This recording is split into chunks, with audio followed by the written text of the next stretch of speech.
Enviro infra engineers का IPO मिल गया, NTPC green energy का आईपीओ मिल गया, जिंका लॉजिस्टिक्स का आईपीओ वो भी मिल गया और नेवा बुपा का आईपीओ भी मिल गया। जहां पर लोग आईपीओ के लिए तरस रहे हैं, वहां पर डायमंड बॉक्स स्टूडियो को एक के बाद एक लगातार आईपीओ मिले जा रहे हैं। क्या इसके पीछे के सीक्रेट्स है और क्या स्ट्रेटेजीज डायमंड बॉक्स स्टूडियो लगाता है, ये अगर आपको जानना है तो वीडियो में स्टार्ट से लेकर एंड तक बने रहिए। एक भी स्ट्रेटेजी मिस आउट कर ली तो आपका आईपीओ का अलॉटमेंट खत्म हो गया, समझ लीजिए। Hello, Master. Welcome to the world of...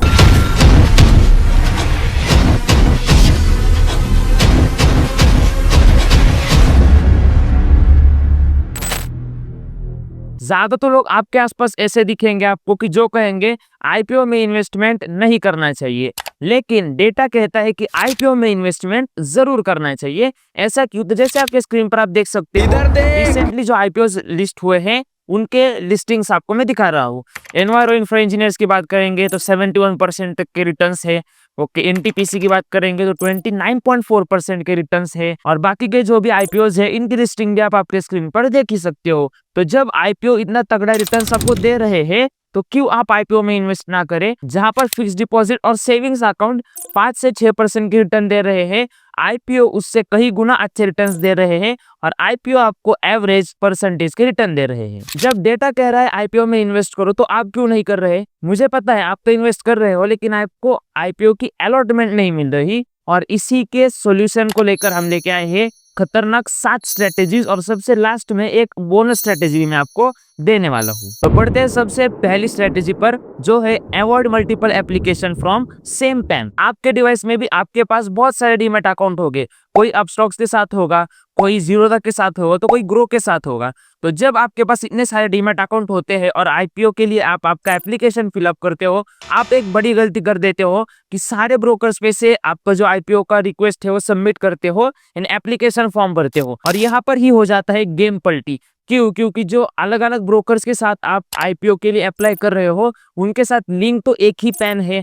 अब एक पैन पे मल्टीपल रिक्वेस्ट जब जाती है तो ऊपर से ही एप्लीकेशन रिजेक्ट हो जाता है और इसीलिए आपको आईपीओ कभी भी नहीं मिलता। तो यह गलती आप बिल्कुल भी ना करें। जब भी आपको अप्लाई करना है उसका जो सोल्यूशन है वही हमारी दूसरी स्ट्रेटेजी है। दूसरी स्ट्रेटेजी कह रही है कि जब भी आपको आईपीओ के लिए अप्लाई करना है तो आपके फैमिली मेंबर्स के डीमैट अकाउंट से कीजिए। यानी अगर आप आपके ही डीमैट अकाउंट से अप्लाई करोगे बहुत सारी बार, यानी एक बार इस ब्रोकर से उस ब्रोकर से, तो स्पैमिंग हो जाएगा। जब आप आपके अकाउंट से, आपकी वाइफ के अकाउंट से, आपके बच्चों के, आपके माता पिता के अकाउंट से अप्लाई करोगे तो पैन कार्ड अलग अलग होंगे, तो स्पैमिंग भी नहीं होगी और आपको आईपीओ मिलने के चांसेस अल्टीमेटली बूस्ट हो जाएंगे। ये तो रही हमारी दूसरी स्ट्रेटेजी। लेकिन अगर आपको पता नहीं हो तो बता दूं, अपने चैनल पर हर एक आईपीओ का डिटेल में रिव्यू होता है। आपके स्क्रीन पर कुछ आईपीओ के एग्जांपल्स है, ये सारे वीडियोस है। एक बार आप इनमें से कोई भी वीडियो चेकआउट कीजिए और कितना डिटेल में आईपीओ का रिव्यू होता है वो एक बार देख ही लीजिए, ताकि अगली बार जब भी आप डायमंड बॉक्स स्टूडियो पर आओ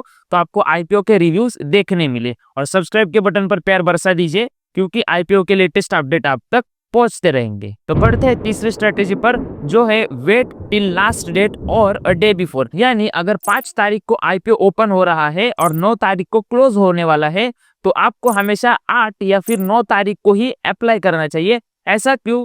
इसलिए ताकि जो पैरामीटर्स है आईपीओ के वो एक्यूरेट हो जाते हैं। इसीलिए हमेशा कहा जाता है कि आप लास्ट डे, या फिर बेटर है कि लास्ट डे से एक दिन पहले आप अप्लाई कर सकते हो। लास्ट डे के एक दिन पहले क्यों?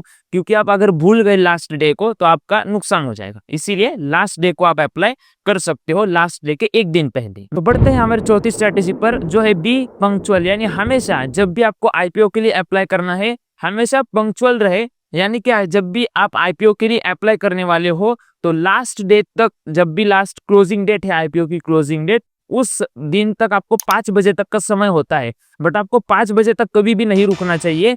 मार्केट के जो आवर्स होते हैं, यानी 9:15 से 3:30, जनरली 3:15, उसके बीच में आप अगर अप्लाई करोगे तो अच्छा रहेगा। आज की हमारी 5वीं स्ट्रेटेजी है गेम ऑफ नेम।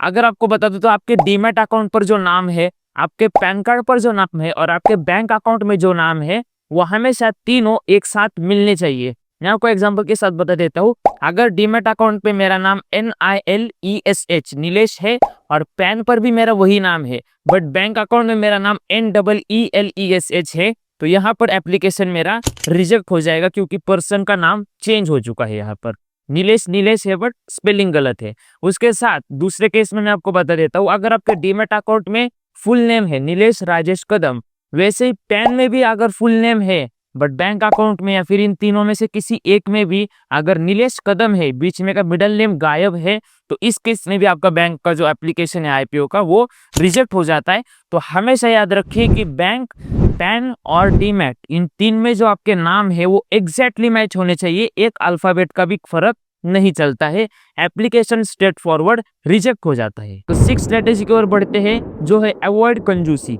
यानी आपको जब भी मैंने आईपीओ को रिव्यू किया है हर बार कहा है कि प्राइस बैंड जो होता है, यानी अगर कोई 500 से 550 के बीच में प्राइस बैंड आपको किसी आईपीओ का है और आप 500 रुपए पे बीड लगाते हो तो हमेशा आपका एप्लीकेशन रिजेक्ट हो जाएगा और हमेशा जो 550 पे बीड लगाती है उनको संधि दी जाएगी। ऐसा क्यों? तो मैं आपको एग्जांपल के साथ बताता हूँ। अगर आपका बिजनेस है और 200 रुपए की कोई चीज आप बेचते हो और उसी चीज के लिए कोई 300 रुपए देने के लिए तैयार है और वही दूसरा आदमी 200 रुपए, तो आप किसे दोगे? 300 वाले को दोगे। वैसे आईपीओ के साथ होता है, हमेशा हायर बीड पर आपको बीड लगानी चाहिए। इसके वजह से जो आपके चांसेस हैं वो मैक्सिमाइज हो जाते हैं और थोड़ी सी बचत यहाँ पर नहीं करनी चाहिए। और फाइनली 7th स्ट्रेटेजी है हमारी नेवर यूज्ड लॉक मनी। यानी आपको भी पता होगा जब आप आईपीओ के लिए अप्लाई करते हो तो अगर 15,000 की इन्वेस्टमेंट है तो आपके 15,000 लॉक हो जाते हैं अकाउंट में आपके। तो ऐसे केस में आपको उस 15,000 में का 1 रुपए भी यूज नहीं करना है, क्योंकि 1 रुपए भी अगर कम होता है उस पूरे अमाउंट में तो आपका एप्लीकेशन स्ट्रेट फॉरवर्ड रिजेक्ट हो जाता है। तो इस चीज का ध्यान रखिए, 1 रुपए का भी कोई भी खर्चा नहीं करना चाहिए आईपीओ की जो प्राइस है उसमें से। बोनस स्ट्रेटेजी मैं आपको देने वाला हूँ जो है चेक फॉर रिजर्वेशन। यानी बहुत बार आपने देखा होगा जब भी टाटा का कोई आईपीओ आता है तो उसमें एक स्पेशल कोटा होता है कि जिनके पास पहले से टाटा के शेयर्स है उनके लिए अलग से रिजर्वेशन होता है। तो ऐसा रिजर्वेशन कोई आप जिस कंपनी में इन्वेस्ट कर रहे हो क्या उसमें है क्या? एक बार ये चीज जरूर चेकआउट कीजिए, क्योंकि रिजर्वेशन होता है यानी आपको आईपीओ मिलने के चांसेस बहुत मैक्सिमाइज हो जाते हैं, काफी ज्यादा हद तक बढ़ जाते हैं। तो ये सारी स्ट्रेटेजीज आपको कैसे लगी कमेंट में फटाफट बता दीजिए, और अगला वीडियो आप किस टॉपिक पर देखना चाहेंगे वो भी बता दीजिए। फाइनेंस से लेकर बहुत सारा कंटेंट अपने चैनल पर अवेलेबल है, एक बार फाइनेंस की ये सारी वीडियो जरूर चेकआउट कीजिए। फाइनेंस के साथ साथ बिजनेस का भी कंटेंट है और सबसे लास्ट में लाइफ कोचिंग का भी कंटेंट अवेलेबल है। एक बार ये सारे वीडियो जरूर चेकआउट कीजिए। अगर आप यूट्यूब पे देख रहे हो तो सब्सक्राइब कीजिए, फेसबुक या इंस्टाग्राम पे देख रहे हो तो फॉलो कीजिए। धन्यवाद।